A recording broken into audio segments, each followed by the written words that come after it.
Graduates, sino may gusto? Sino may gusto, graduates? Ano pangalan mo? Angelo Pedro, sir.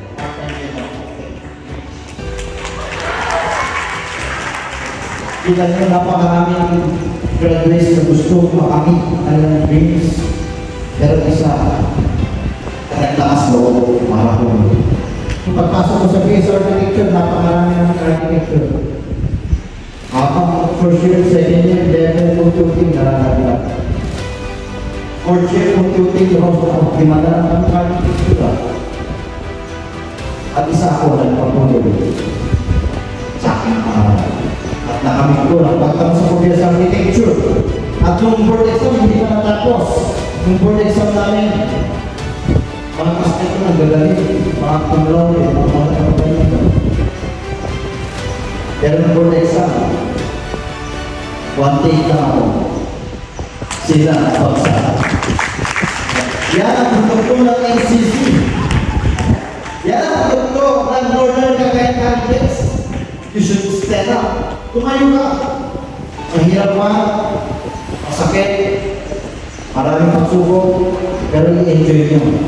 Ang iba ko sa inyo, i-enjoy nyo ang pagiging estudyante, i-enjoy nyo ang pag-aaral, i-enjoy nyo ang buhay ng estudyante. At one day, babalik kayo dito, magpapasalamat kayo sa inyong eskwela.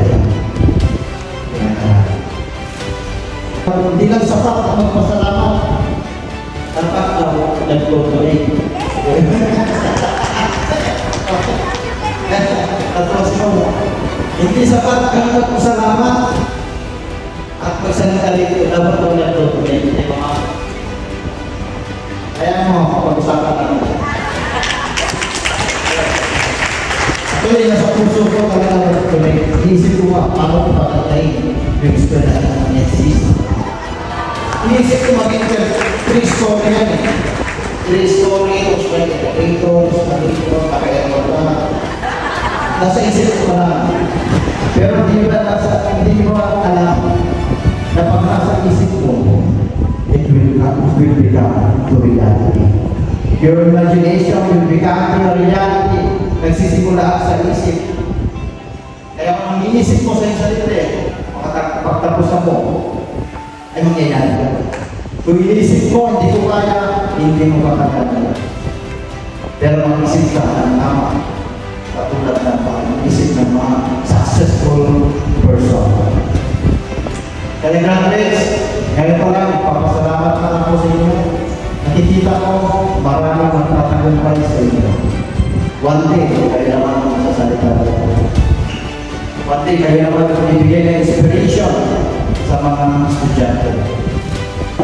Maraming salamat. Congratulations to all of the graduates. Pwede po tayo tumayo at palakpakan ng mga graduates. Batiin mo ang mga katabi. Congratulations.